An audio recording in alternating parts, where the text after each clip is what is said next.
David, thank you for being on the Generation Latino podcast. I want to thank you so much. It means a lot. I've been a fan of yours since you were on Idol, so thank you. I have a couple questions for you. You've been on American Idol, Mass Singer, Hannah Montana, iCarly, and do you remember the details of everything, or was everything just so fast for you while you were doing it all? Um, there were things that I didn't remember, but I think going back and looking at the performances and the shows and the BTS, I'm like, oh yeah, that's right. That did happen. Especially when I was writing my book and they were like, hey, we want you to talk about all this time of your life. And I was like, well, I don't really remember much of it. So I did a lot of like self-reflection, looked back at former episodes, talked to people, and I was like, oh yeah, that's right, and that happened too, and I started recalling a lot of that experience, um, and kind of seeing it for what it was as well, because I was just trying to survive each thing each week and all the busy schedule that they had me on during that time of life. But because at therapy they help you a lot look back on things that happened in your life and try to like let your mind sit there and relive it and remember, recall, reflect a little more. So it felt kind of like that, doing the work for my book, and just recalling my life as a teenager. Nice. I love that. So, as a fan of the show, was there ever a song that you wanted to sing but could not sing? Yeah, a lot of them. Could this one stand out to you? Yeah, I wanted to sing More Than Words by Extreme. Yes. Yeah, Mhm. Frankie J, I think, did a remix of that, if I'm not mistaken. Oh yeah, you're right. He did. He totally That's did. that's the one that I grew up kind of listening to. It's Kelly Clarkson week on American Idol with her discography today. What song are you singing and why? With her full catalog. Your full catalog, not when you were on. I'm talking 2025 full Kelly Clarkson catalog. What song are you Ooh, ooh. What would I do? I think.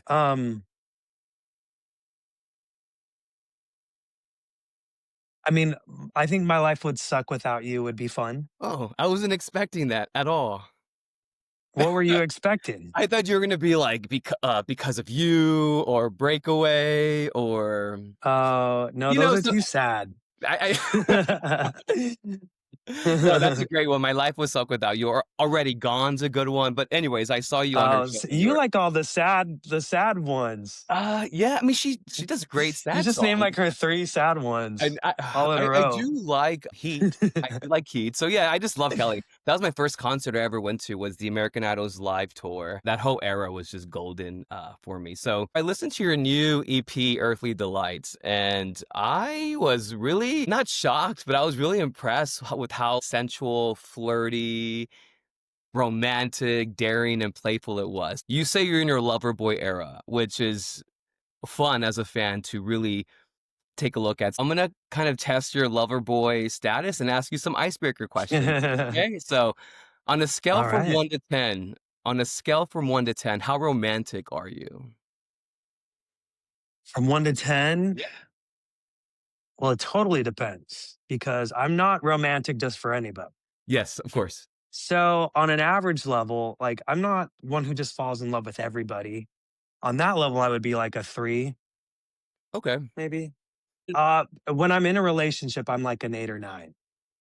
Oh, that's. I mean, I would hope so that anybody would be at an 8 or 9. So, if someone wanted to flirt with you through a song, what song would it be outside of your own? If someone wanted to, Yeah, flirt with you through a song. like what captures like my what I kind of like to see in somebody.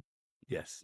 Uh, hmm, let me think. I mean, you said lover boy era, so I'm just trying to. I mean, I mean, people probably won't like this answer, but I'm just answering honestly. Yes. Um, Probably like a Chris Brown song. Wow. Well, you sang with you on Idol, so You're right. Yeah, I did.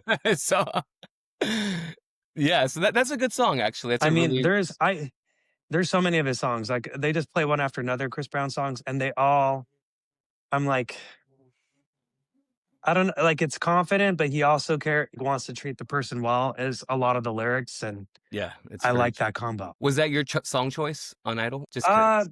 I talk about that in my book, Okay. actually, about that very moment, and, I remember it watching it um, live, and I was like, "Okay, this is different, I like this." Yeah, okay. it was different, yeah. Yeah. So, staying in Yeah. the love Uh, as I mentioned, there are a lot of songs I wanted to sing that I didn't get to. So Chris Brown, like Holy Blindfold, I love that song, but I also love Thames, and she has a song called Love Me Jeje. I feel like that's how I feel when I'm in love. Oh, I love that. Okay. Yeah, we're gonna talk about your Love Me songs. Jeje. I have some questions about some of those songs, Okay. and so with a couple more questions on this Loverboy era. What's your secret weapon when you're trying to impress someone? My secret weapon? Yeah, like, is it your charisma? Is it I I think I do get pretty charming when I'm trying to woo somebody. I do. I feel like I have a fun, flirty playfulness. A playful flirtiness, I meant to say, yeah. that I feel like I like to lighten things up a little bit, but also kind of like make my shoot my arrow in. Yeah, okay. Yeah, Alright. If someone caught your eye, what would be the one reason why they caught your eye?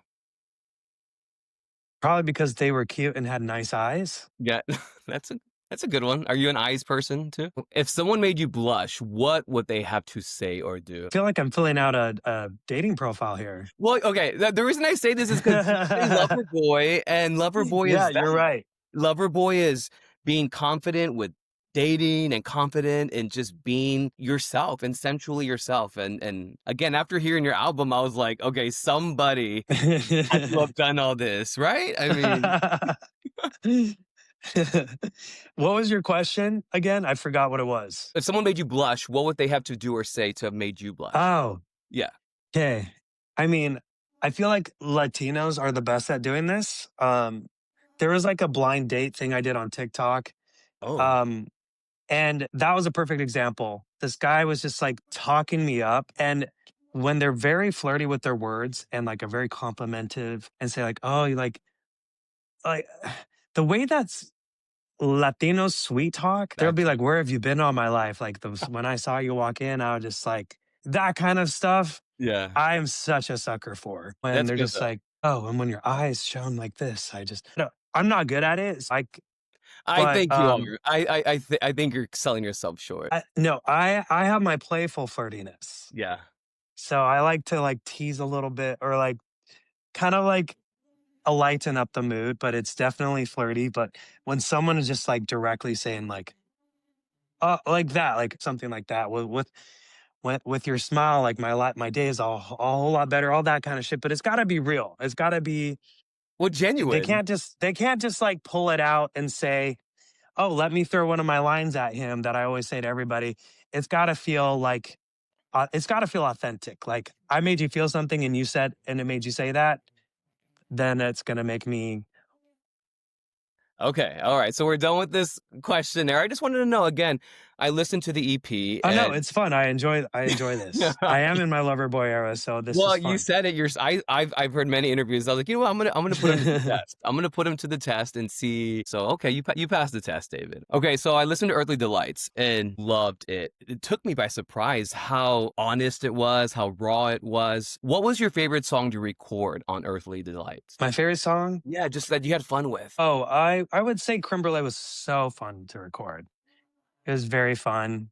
Getting in touch with the Spanish as well, with my Latin side and the playful, flirty side, Hmm. feeling a little sexier. It Yeah, was very, very fresh. It felt new, different, and fun. And, another one that was really fun for me to record was Can I Call You? that's a beautiful Because it song. felt more of like, thank you so much. I feel like that is very reflective of how I am in my lover boy phase, in my flirtiness, in my approach. And it feels grounded. It feels like myself. It doesn't feel like it's trying too hard, but it feels right, feels easy. And I feel like those two songs really capture well my lover boy era in my eyes. Yes, I would agree. It's a quick listen too, so I'm like, "Wait, that's it? We're done here?" Like, you Right. kinda wanted more of the storyline to progress. How liberating was it for you to just sing about your love life, about your sexuality? Again, you go from the American Idol train and just go and just living for everyone else, but how was it for you to just go in the studio, sing what you wanted to, write about your love life? How liberating was that? It felt experimental to Mm, me because I'm like, these are feelings I've never touched. I never dared touch with a 30-foot pole. And here I am now just dwelling in them, living it, describing it, like letting myself sit into it more, get comfy and relax. yeah. And yeah, it was very liberating and it was freeing and it was really empowering to do, to let yourself feel feelings that you always were afraid to feel before and Mm, felt shame to feel. Like, oh, I don't, like, you never gave yourself permission. You didn't, and you felt like you didn't have permission to feel that. mm, So to say, you know what, whether I have permission or not, it doesn't, who gives a damn what anyone else says? And just feel it, let yourself be and be human. And it was just like, wow, this feels wonderful. It felt great. you see that whole shift completely when you're interviewing and you're talking, you're performing. When you perform your old songs now, do you perform them differently now that you're able to just express yourself and be who you want to be? Yeah. I say I feel like I make a lot more eye contact with my audience Mm, now. yeah. Before, I mean, it's still like someone getting used to, but like I felt like I was just reciting songs, and now I feel like I can live. I've lived those experiences I'm singing about now, so I feel more connected, and it feels more lived in Hmm. the songs, even though they're my own songs that I'm Yeah. singing. So it's refreshing. It feels like a whole new take on performing. No, I agree. And fun fact, I've seen you twice. I saw you with Demi Lovato. That was Oh my god, man, the and Demi it's days, the yeah. Demi Days, and it's interesting because, you sang Selena on both those times that I saw you. You sang, Como la Flor, and, such a beautiful rendition. I'm Latino myself, so Selena's a huge Well, part of our culture. I mean, that's your whole The podcast, whole right? thi yes, Is exactly. Latino But heritage. Was that in Texas? yeah, it was in Texas, Because Dallas, yeah. I every time I sing in Texas, I have to do a Selena tribute. I literally just got back from Vegas. I went to go see Alanis Morissette, and it was such Oh, man, she was at Caesar's Palace at the Colosseum, and it was such really? yeah, she had a Wow. month-long residency there. Alanis did? Yes, she did. I just Oh, flew and I back didn't last know. minute. Oh, Yeah, damn. I must have been dude, on I was, my like, tour. crying. I mean, her music is just so, uh, autobiographical. Alright, so Earthly Delights. Were you strategic on the placement of the songs? And I ask that because I'm listening to the original version and it's like, okay, I'm falling in love, beautiful, and then you go to Fade to Black. What happened here? So was that strategic? No, I'm serious. Like I was like, what happened here? Like I was like, oh my God, I'm feeling it all in my feels and I'm hearing it. And then I go to Fade to Black. I guess best example is that is like the you ought to know of the Alanis for me when I listen to you. So was that strategic? I'm more modest, you ought to know. No, Alanis was like, are you thinking of me? And anyways, so yeah, were you strategic and was um, I mean, I feel like I'm a bit impulsive. So, mm, I wanted the songs. Actually, Faded Black, I didn't even write until Earthly Delights was already done. So it was an afterthought. such a powerful song. Thank you. It's very fun to sing live. I sang it on tour as well. And it's nice to have attitude. It's something I didn't really show before. Yeah. I felt like I had to always be composed and a good Mormon boy. It's like, don't show too much anger or sass. It's not in line with the spirit.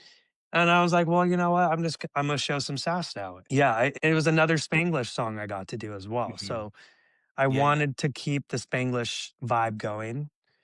And I heard the Spanish song of Creme By the way, Dulce Amor, beautiful, beautiful song. I thank mean, you. I was sharing it to my friends, like, dude, you gotta hear this. You gotta hear this song. You gotta hear this song. Oh, It's so well not it's just the lyrics are so well done and the music behind it. And again, I'm going from that, and then you go to Fade to Black. I was like, wait, what happened here? Like who fucked with David? You know, Mm, who messed with him because it was such a beautiful. But Fade to mm. Black was a good song.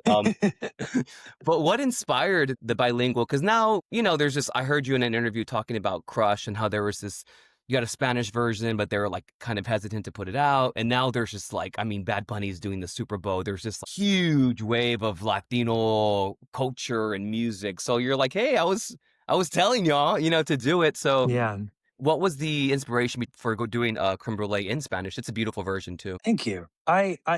For me, I was like, well, I wrote it in Spanglish already. Why not just give a full Spanish version? It opened up a connection to more Spanish speaking fans. Yes. And I had a lot more listeners from Mexico with creme brulee. And so I was like, you know what? I should give, I wanted to get in touch with this anyway. I had already worked on a translation for creme brulee entirely in Spanish. So I was like, well, why not just release it? And I had already started on that with Can I Call You as well. I had some ideas of a Spanish version of it. So I just wanted to finish the idea, finish the thought. And so I did. And I really love I love Can I Call You Spanish version, Puedo Llamarte. Hmm. It just feels I think it just goes even more into that sultriness of what the song has, but so that sweet, wholesome sexiness that was intended for the song. So Spanish, I feel more connected with the sensual side of myself. I feel like it's just more part of the language Yeah, as well as absolutely. the culture and the Yeah. expression. So I'm trying to give myself more room for that. And, so what better time than in my Loverboy era to explore Yeah. more of my Latin Hey, side? why not? I'm telling you, it's a good Loverboy era. To be honest, I'm like, it's a good one. So Thank when you. you growing up, did you listen to a lot of Spanish music? I didn't listen to a ton, but it was still, I would say the amount, like the variety of songs was not a lot, but Mhm. the consistency was definitely there. My Yeah. mom had her favorites. Even with English music, I didn't know very much until I was like 12 or 13 and VH1 and MTV were a thing that I was being introduced to. Because up until that point, it was my dad's jazz music and 70s bands like Kansas and I guess 80s too with Rush. And my mom would listen to Celine Dion, Whitney Houston, and those were her two like American artists, Shania Twain. Yeah. So, Those are so great I should say artists. the three. And we'd listen to Riverdance on PBS. But then she had Thalia, La India, Selena, and Mark Anthony, Ricky Martin, Gloria Estefan. Mm, So all of those artists were staples in my house. And while she only had her like one album of each person, mhm. I loved them. I loved La India. My mom used to sing her La India's version of Cristian Castro's Nunca Voy a Olvidarte. So I was always, I mean, I still like love it for karaoke. El tiempo que duró nuestro amor, tú me Mm, hiciste feliz, en mi adiós te deseo lo mejor. It was like a very sweet, like farewell song to the person you love, but yeah. salsa. So I loved it. My mom was a salsa dancer, salsa singer. So she sang a lot of songs. She'd also sing Banda Blanca, sing Sopa de Caracol, and Fiesta, Fiesta, Fiesta. Yo quiero más fiesta. So I love that song. And I'm very proud that it's a Honduran song. She would also sing, I mean, she'd sing all these random songs too, like Yeah. just party songs. No, yeah, but She, music back in the I say back in the days again, we're the same age. Back in that era, you went from Mariah to Boyz II Men to Shania to Thalia to Shakira. It was just a blend of just music. I was more of a VH1 person because I liked more adult contemporary music, like Shania. yeah, I didn't mind MTV, but it was for me. I thought I was much more mature than I was. I was like, I'm 12 going on yeah, 30, so I wanted to hear like yeah. Jewel and Alanis. I mean, Selena was a huge Celia Cruz, one of them. Celia Cruz, yeah. Yeah, Celia Cruz was one of them, Enrique Todo aquel que Iglesias. piensa que la vida. Yeah. Yeah, yeah. So, what does being Latino mean to you, David? Being Latino for me means a great history and rich culture Mm, of celebrating life, whether that's in food, in tradition, customs, your family, and it's having a vibrance and color in life. It's being passionate, it's adding flavor. to your life as well. So it's una vida de sabor is how I would look at it. And just it's a hard working, it's overcoming. It's not really putting excuses to keep moving forward and to keep seguir adelante is how I look at being Latino. And I'm very proud to be Latino and to come from such a beautiful history of my family of rich in a love for music and Food. for food and dancing and family. It's something that I feel incomplete without. You know, I grew up in Utah and with a lot of that, you know, with a great culture as well, with the very Mormon culture, but a lot of the Latin passion I always missed. And so I always felt like a little like I'm missing something. I'm always missing something here. And like going on dates back when I was living in Utah, I was like, you know, very sweet people, but I'm like, where's my Latin flair? Where's my fire? I say, Where's "Where's the the culture? flavor?" Like, "Where's the Where's the flavor?" flavor? I need like no, I'm Hmm. serious, like and I was having a conversation with my friend yesterday, and she's like, "You know, what are you looking for, Paul?" I said, "I need flavor. I don't want, like, Uh-huh.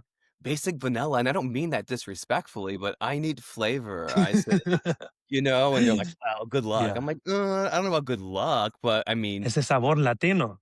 Yeah, exactly. So and I'm not gonna settle either. So I think that's interesting that that you say that. So how do we keep our culture alive, do you think? I'm not gonna get political, but it's 2025. How do we keep our Latino culture alive?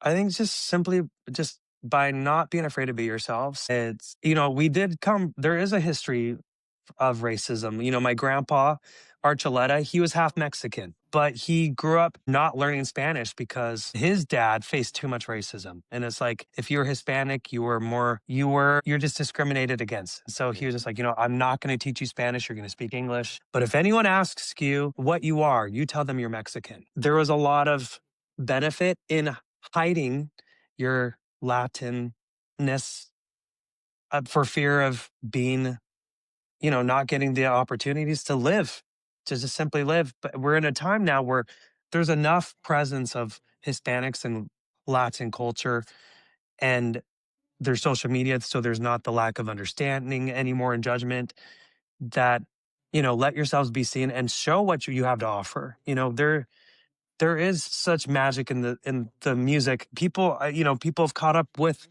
the rhythms and the wonderful flavors that are in the Latin entertainment. Mhm. And people love the food as well. You know, Mexican restaurants are everywhere and people love tacos and they love their margaritas. They love their fajitas, you know, just enchiladas. Quesadillas, arroz con pollo. Yeah, like people love it. And so I think you just help them to remember where this culture comes from and the Mhm. beauty and the vibrancy that the Latin culture has to offer. I always tell people I'm Mexican American. I'm Mexican, but like you said, growing up, they put us in English classes. They didn't want us to really represent being Latino because in the 90s it was just different.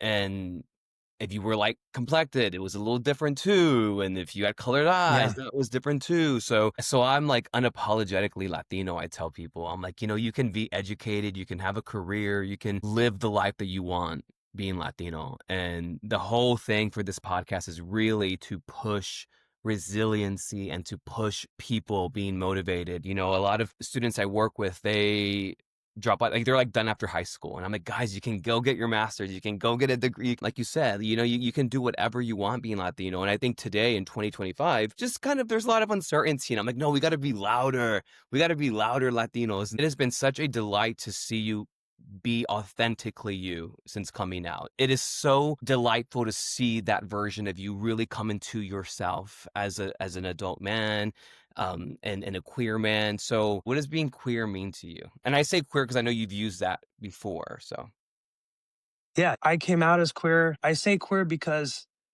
I do too, by the way. sometimes ol people from the older generation where that was used as a derogatory term, they're like, "Why are you saying queer?" And it's like, Yeah, well, I you know, am. it's an accepted term and it's I feel like it's a great umbrella term that gives you space to be who you are and that sexuality is not black and white. It is not you're either this or you're either that. There's no other middle ground.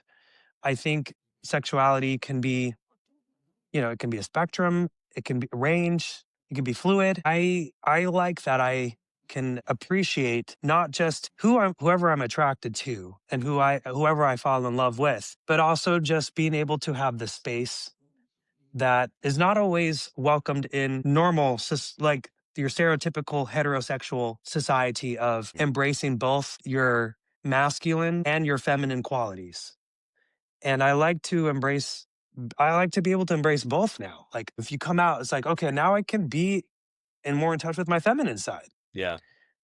But then it's like, wait a second, but I also can appreciate that I have these masculine traits as well. And everyone has a mixture of them, a different balance. And I think that's something to keep in mind. Like everyone has a different level of whatever it is, like whether it's your genetics, your chemicals, your hormones, your mind, like everyone's a little different in how they experience things. Some people just have a lot more testosterone than others. Yeah.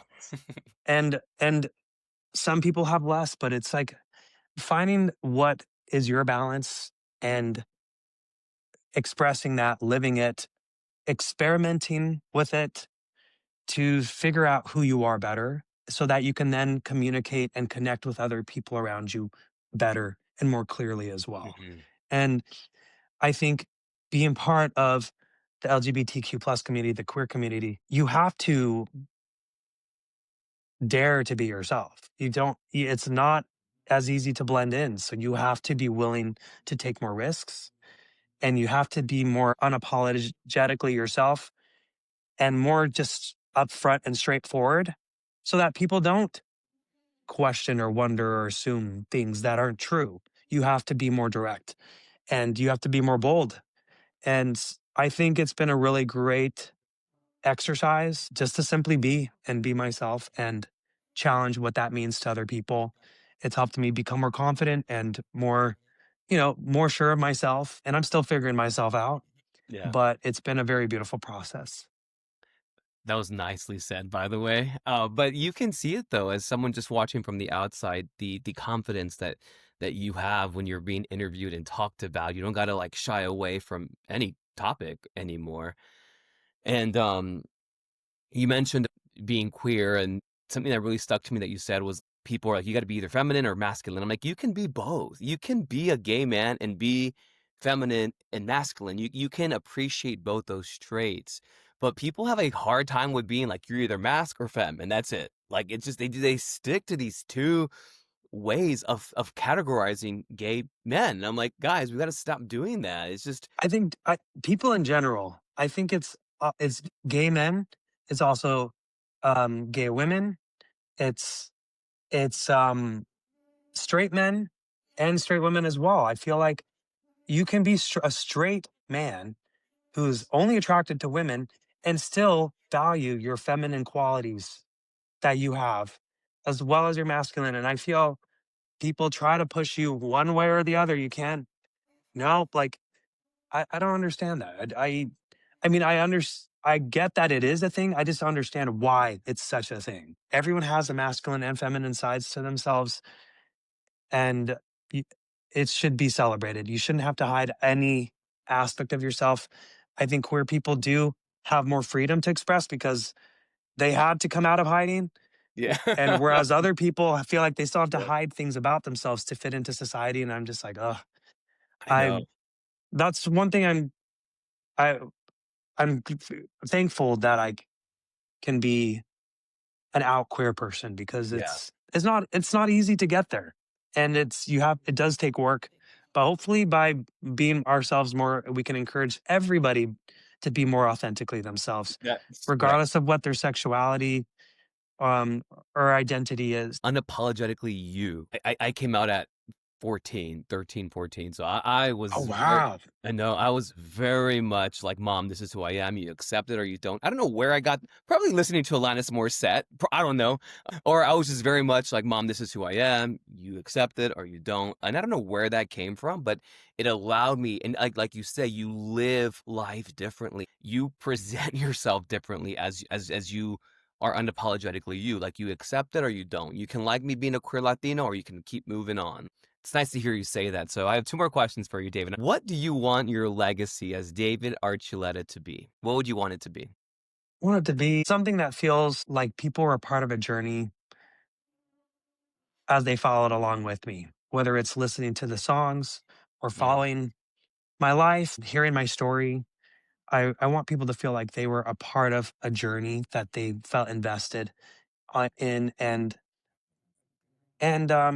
that they could just feel like they could be a part of and commune with. I like connecting with other people, and that's why I do music. I don't do music for show. I mean, maybe sometimes I do, but ultimately it is for connecting with people, to be seen and to help others feel seen and just have this communion with each other. And I think it's beautiful when you're able to feel these deeper emotions that you feel in music or entertainment that you don't normally get to in your day to day. Cause, life tries to keep you busy and occupied. And it's nice to give people a little break or like get them in touch with their feelings and find a little more sensitivity here and there. And I just hope that people know that I was authentic. And even when I'm trying to experiment and figure myself out and try things, that I was authentically myself. And I think growth, the journey is important to me because the growth is important to me. That I never was just stagnant, that it was a journey that I lived and one that I can be proud that I took. yeah. Well, I think it's evident that you are living that journey and being your authentic self. It's nice to watch. It's nice to see. I think you are on the path of that legacy. You're headed in the right direction, David. So, last Thank question. you. No, I truly mean that. For anyone out there who is struggling with sexuality or identity, what advice would you give them? Well, I would say, especially because your topic is also with like Latin background Hmm. culture, whether it's your sexuality or whether it's your heritage, maybe it's your Latin identity, or like that you feel like you're in between somewhere that you don't quite fit in because it's like you feel like you're part of something, but also it's like, how do I be a part of this? Because um, like I grew up with a pretty American dad, pretty white dad, but the very Hispanic brown mom from Yeah, Central America, from Honduras, and I always felt like I could relate to both things, but not fully with either of them because mm, I'm like, I'm not fully Hispanic. I'm half. I'm not fully just all Caucasian American because there's so much that I feel like there you feel like you're a little bit in limbo sometimes where it's like, hey, so where do I belong? Like, what do I connect to? What am I exactly? How do I identify myself? Because again, people may want to categorize you as one thing or like you're either American or you're Hispanic or but it's like we're Hispanic Americans. And it's a beautiful subculture within the United States to get to enjoy and be a part of and feel the blend. And that's what's supposed to be beautiful about living in the US is the blend and the melting pot of it all. And I get to be a blend and a melting pot of mm, life and of culture and including with the queer community. People are trying to navigate and be like, well, what am I? Whether you are gay or queer or bisexual, whether you're yeah. trans, like there's beauty in the diversity. There's beauty in the authentic self that you are, but it also is very relieving when you don't have to do it alone and you find other people who are like you. It is important to find community. So don't try to do it all on your own. And if you live in like a small town in the South where it's like, where are people like me? I don't see them anywhere. And if they were here, they're hiding or they don't want to admit it or they moved and Yeah. I'm just here stuck. It's like, you know what? Find community online. I feel like that's what's beautiful about social media is we can connect with people no matter where they are and all types of people. You feel like you're alone and then you find someone's like, oh, I'm not alone in this. Yeah. It just feels so wonderful to be seen. Yeah. And so I would just encourage you to continue finding community, building community, um, it's sometimes you do have to build community from somewhere else than where you started, and that's okay. David, thank you so much for being on the podcast. I think you're an inspiration to millions of people out there. I really believe that. And I think that people can relate to your story. I think people can resonate with your journey with coming out. And I know you have a book coming out, so I'm excited for that. I want to say thank you. It was a pleasure getting to talk to you. But I want to thank you for being on this podcast, and you were a pleasure to chat with. Thank you, Paul. A pleasure to talk to you as well. Thanks for having me. Yeah, I gotta see you when you come to Texas. I don't know. I know you're doing a Christmas I tour, right? know.